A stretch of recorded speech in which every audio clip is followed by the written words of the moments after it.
Assalamualaikum, salam sejahtera. Anda sedang menonton Bina Upaya Guru di saluran Didik TV KPM bersama saya Nisa K. Hari ini kita ada topik yang sangat-sangat menarik untuk kita bincangkan. Sebelum itu, bagi yang mungkin baru sahaja menonton Didik TV KPM masih belum mengenali program Bina Upaya Guru ini, program ini memaparkan kemanjadian guru atau laluan dan perjalanan guru, sama ada menjadi guru biasa, pensyarah maupun guru-guru yang bekerja di bahagian pentadbiran. Baiklah, berbalik kepada episod kita hari ini, topik yang sangat menarik, kesihatan mental dalam profesionalisme pendidikan, yang mana kita akan membincangkan topik kita hari ini bersama-sama dengan tetamu saya hari ini, iaitu yang berusaha Dr. Ahmad Kamal bin Arifin, yang merupakan Ketua Jabatan Pengurusan Hal Ehwal Murid dan Kaunseling, Pusat Pengurusan dan Pentadbiran Pendidikan Institut Aminuddin Baki. Selamat datang, Doktor. Terima kasih kerana bersama-sama dengan kami di Didik TV KPM, khususnya di Bina Upaya Guru, bagi membincangkan topik kita hari ini sungguh-sungguh menarik, kesihatan mental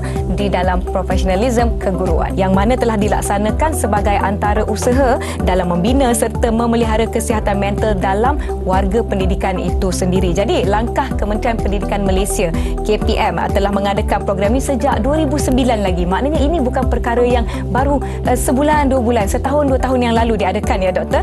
Bertujuan untuk memperkasakan amalan gaya sihat dan juga membudayakan sikap kepedulian kendiri untuk mengalami saringan minda sihat di peringkat-peringkat sekolah seperti di PPD, JPN, IAB sendiri, IPG dan bahagian-bahagian di Kementerian Pendidikan Malaysia, bagi mencegah masalah penyakit mental yang saya kira bukan perkara baru, yang diperkatakan ramai orang di seluruh negara. Jadi kita juga nak lihat kepada ciri-ciri kebimbingan, kemurangan dan juga tekanan kronik. Soalan saya, Doktor, penyakit yang fizikal, penyakit yang kita tahu, batuk-batuk, demam, kita boleh nampak, kita boleh rasa, kita nampak orang sakit, kita boleh bantu. Tetapi kalau bercakap mengenai penyakit mental, penyakit yang kita tak nampak di luarannya, mungkin saya sedang tersenyum gembira, ya Doktor, tapi mungkin orang tak tahu kat dalam hati ni saya rasa kosong, saya rasa murung. Bagaimana kita sebenarnya mendefinisikan kesihatan mental tu, Doktor? Silakan, Doktor. Baik, bismillahirrahmanirrahim. Assalamualaikum warahmatullahi taala wabarakatuh. Terima kasih, Nisa. Satu soalan yang sangat penting, mustahak untuk diterjemah dan dikupas serta difahami oleh rakyat, khususnya warga pendidikan dan juga kepada kalangan murid-murid sekolah kita. Betul. Dan kerajaan kita melalui Kementerian Pendidikan Malaysia telah membina, mewujudkan satu program dipanggil Program Minda Sihat Kebangsaan sejak tahun 2009, dan kesinambungannya adalah dalam tempoh kontemporari sekarang. Bahawa kesihatan mental itu adalah merujuk kepada seseorang, sama ada orang kanak-kanak, dewasa ataupun orang yang dah lama matang hidupnya itu. Dan mereka itu tahu akan potensi diri mereka. Jadi 4 perkara. Satu, pertama, dia tahu akan potensi dirinya. Yang kedua, dia menguasai persekitarannya. Dalam berarti kata yang lain, dia boleh mengurus tekanan ke dirinya. Dan yang ketiga, dia boleh bekerja dengan keadaan yang gembira, selesa.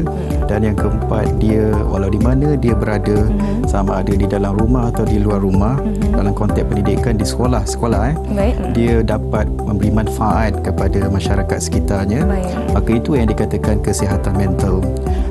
Jadi realitinya, kenapa perkara ini dibahas, dikupas untuk sebagai satu faktor stimulus kesedaran mentaliti dalam kalangan warga pendidikan kita khususnya, adalah untuk menyatakan bahawa Kementerian Pendidikan Malaysia sangat cakna dan mengambil peduli tentang kepentingan ekosistem kendiri dan masyarakat di sekolah akan kepentingan kesihatan mental. Dengan adanya dasar dan panduan daripada Kementerian Pendidikan, itu akan menyebabkan ia sebagai pemangkin dan akan membitarakan kefahaman dan kesedaran tentang program minda sihat di sekolah-sekolah Malaysia. Baiklah, saya yakin rakyat Malaysia itu sendiri, terutamanya pada tahun-tahun kebelakangan ini, telah banyak kesedaran. Ini bermakna soal mengenai penyakit mental ini telah bahaskan di sosial media. Kalau dulu sebut je penyakit mental, orang akan ada stigma. Weh, sakit mental, gila ke dia ni? Tapi sebenarnya ianya lebih daripada itu, lebih dalam lagi daripada perkataan ataupun secara dasar, secara permukaan yang orang katakan. Jadi kalau berlaku dalam kalangan murid-murid sekolah, mungkin dalam kalangan guru-guru di seluruh sekolah, apa usaha-usaha yang telah dilaksanakan oleh Kementerian Pendidikan Malaysia itu sendiri, KPM, bagi memastikan kesihatan mental sentiasa sejahtera dalam kalangan warga sekolah? Sebab kita pun tahu budak-budak yang sungguh muda, usia yang sungguh hijau pun menghadapi masalah kesihatan mental. Baik, kerajaan melalui Kementerian Pendidikan telah pun mengasuh dan meng-highlightkan akan kepentingan pendidikan kesihatan mental dengan panduan dan bimbingan perkongsian kepakaran daripada pakar-pakar psikiatris dan pengurusan kekeluargaan sihat daripada Kementerian Kesihatan sejak 2009 lagi. Dan kesinambungan untuk pemerkasaan kesedaran kesihatan mental ni sentiasa dikembang tumbuhkan oleh kalangan pemimpin pendidikan negara kita. Dan pada 22 Jun, lanjutan daripada dasar persekitaran endemik 1 April yang telah dinyata dan diwawarkan oleh kerajaan Malaysia melalui Yang Berhormat Khairy Jamaluddin, Menteri Kesihatan negara kita. Kementerian Pendidikan telah menghasilkan satu blueprint panduan untuk diurus tadbir oleh pengurusan sekolah di bawah kerussetiaan guru bimbingan dan kaunseling untuk membuat saringan minda sihat kebangsaan. Sekolah rendah dan menengah kita ada saringan minda sihat WULI yang mana itu pakar-pakar kaunseling kita akan mengurus dan menginterpretasikannya, dan pelaporannya terus ke peringkat kebangsaan di bawah pengurusan Kementerian Pendidikan di Putrajaya. Apa rasionalnya? Ia adalah sebagai satu langkah atau pendekatan pencegahan. Dan suka saya kongsi kepada masyarakat kita di luar sana bahawa kita Kementerian Pendidikan ada 4 pendekatan sebelum kita mengalami krisis, yakni kita pangkalan data kita kalau menunjukkan bahawa ramai dalam kalangan murid-murid khususnya atau guru-guru amnya yang mengalami sakit mental, maka kita ada kaedah. Pertama, kaedah dipanggil kaedah perkembangan. Apa perkembangan? Kita mengasuh, mendidik dan sentiasa diingatkan melalui paparan laman web Kebangsaan Kementerian Pendidikan, melalui laman-laman web Institut Amiruddin Baki, supaya kepedulian masyarakat warga pendidik untuk mengurus tadbir diri mereka dan murid-murid mereka supaya sentiasa berkolaborasi dengan unit bimbingan kaunseling sekolah masing-masing untuk membuat muhasabah diri secara profesional yang dipanggil saringan minda sihat kebangsaan. Yang di situ ada ujian psikologi WULI yang mana ada 9 soalan yang perlu dijawab secara jujur. Doktor, bagaimana kejujuran itu berlaku? Macam mana nak jujur? Apabila guru kaunseling dengan kemahiran komunikasi yang dia ada, dia akan convince murid-murid sekolah supaya mereka dapat menjawab dengan penuh keikhlasan, dan itu adalah sesuatu yang sangat kita pentingkan. Antara guru dan juga murid perlu mencapai, orang kata apa, kepercayaan tu untuk sama-sama membuka diri mereka untuk berkongsi tentang masalah yang sebenar-benarnya dihadapi, sama ada murid dengan guru maupun murid dengan ibu bapa di rumah. Baiklah, kita akan sambung perbincangan kita selepas ini berkaitan dengan tajuk hari ini. Jadi yang di rumah jangan ke mana-mana, kita rehat seketika, kembali ke Bina Upaya Guru selepas ini di Didik TV KPM.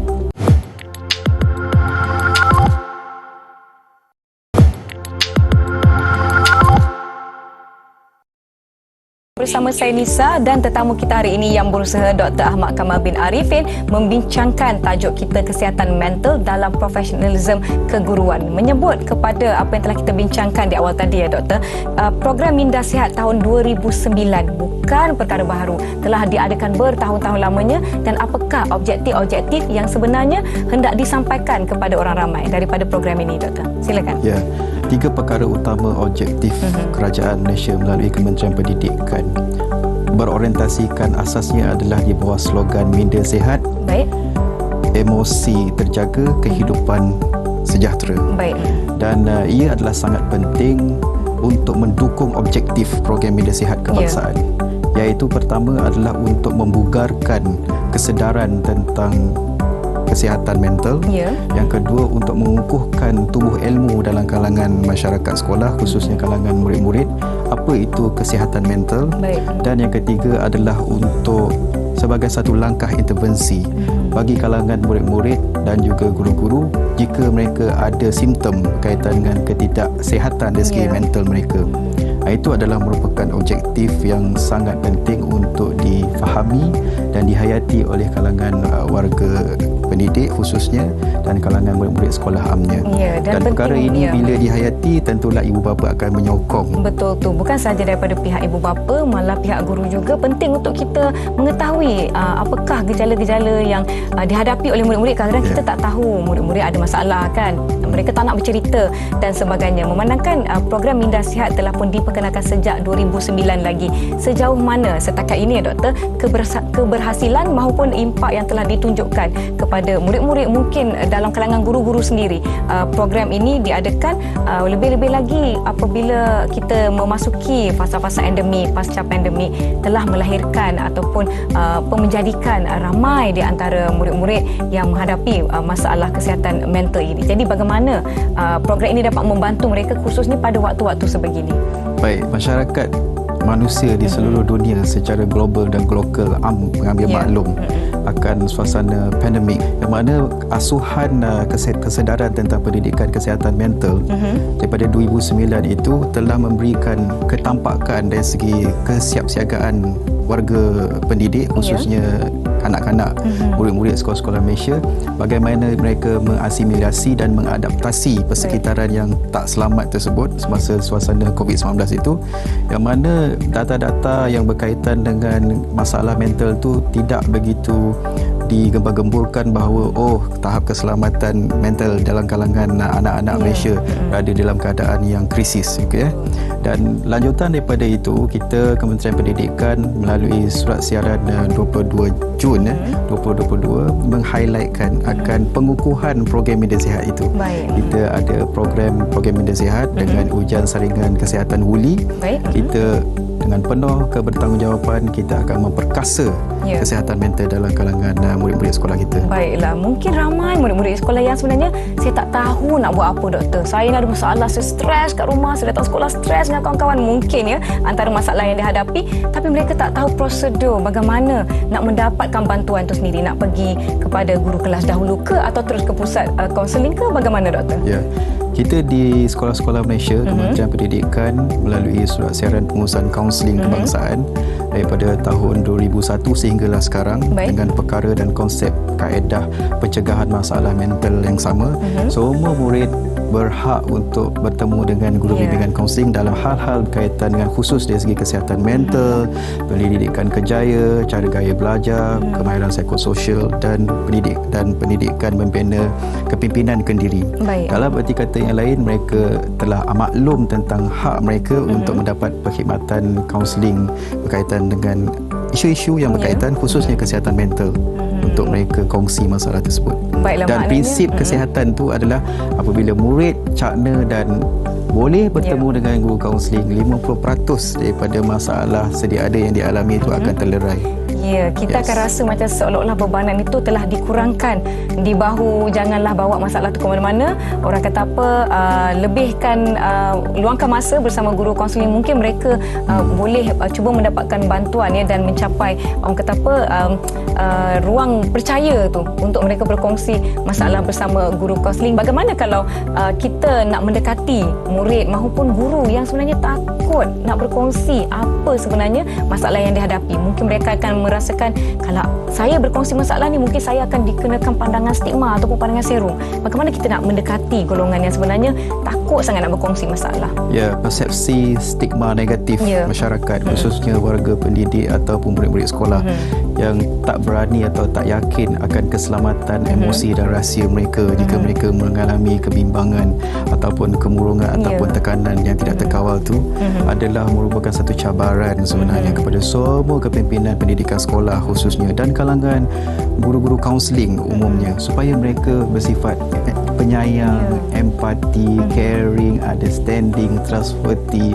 Karakter yang menampakkan sikap kepedulian terhadap warga sekolah itu akan menjadi penggerak ke arah keberanian masyarakat murid-murid kita untuk berkongsi masalah. Betul tu. Tidak ada sebab mengapa kita perlu takut kerana tugas mereka adalah untuk membantu kita dan semoga kita pun terbuka untuk dibantu. Baiklah, kita nak rehat seketika. Jangan ke mana-mana, kembali selepas ini di Bina Upaya Guru di Didik TV KPM.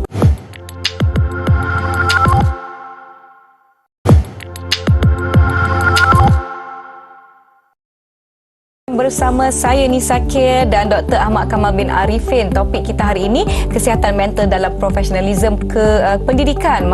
Dan kita nak mendalami dengan lebih lanjut pelaksanaan program Minda Sihat itu sendiri. Kita ada sebutkan sebentar tadi Doktor mengenai warga ataupun anak-anak murid pasca pandemik ini, di musim-musim endemik ini, melahirkan mereka yang mungkin lebih cenderung kepada masalah kesihatan mental. Jadi adakah langkah-langkah khusus yang telah diambil bagi menangani warga pasca pandemik ini secara amnya, secara khususnya? Silakan Doktor. Kita memperkasakan program pendidikan kesihatan mental, promise bagi aspek motivasi, membina kekuatan dalaman dalam kalangan murid kita. Motif dan aksi kanak-kanak, murid-murid sekolah perlu dibugarkan dan hala tuju perlu dikukuhkan. Kesedaran mental adalah merujuk kepada kita membina kesedaran murid-murid untuk mereka sedar dan tahu akan potensi diri mereka masing-masing. Program-program motivasi membina karakter, minat kerjaya dan juga pencegahan dari segi kecelaruan emosi dan mental dikukuhkan oleh semua sekolah-sekolah rendah dan menengah seluruh negara dengan harapan kita akan menstimuluskan, merangsang persekitaran sekolah yang selari dengan dasar sekolah 3K itu, kesihatan, kebersihan dan keselamatan, dan dia adalah kesinambungan daripada selari dengan apa yang diharapkan oleh Menteri Pendidikan negara kita, Datuk Dr. Razif Jidin, iaitu melalui konsep Sekolahku Sejahtera yang telah diwartakan oleh beliau pada 21 Februari 2022 yang lalu. Dan ini adalah merupakan satu aspirasi yang sangat penting untuk dihayati oleh kalangan warga sekolah kita. 3 daripada 14 nilai tersebut untuk melihat kesihatan, keseronokan dan keselamatan dalam kalangan murid-murid itu sentiasa dipelihara dan dibina daripada masa ke semasa, dan terasnya adalah untuk membugar dan mengukuhkan program Minda Sihat di sekolah-sekolah Malaysia. Baik, Doktor, saya sebenarnya teringat memandangkan saya ada di awal rancangan saya ada sebutkan kesedaran mengenai kesihatan ataupun isu masalah mental ni tidak asing lagi dalam kalangan rakyat Malaysia secara amnya, dan saya lihat ramai yang melakukan soal selidik DASS, Depression, Anxiety dan Stress Skill ni secara atas talian. Adakah itu platform yang boleh dipercayai atau lebih baik mereka pergi kepada sumber-sumber atau saluran yang lebih tepat untuk mereka tahu tahap manakah isu kesihatan mental mereka hadapi?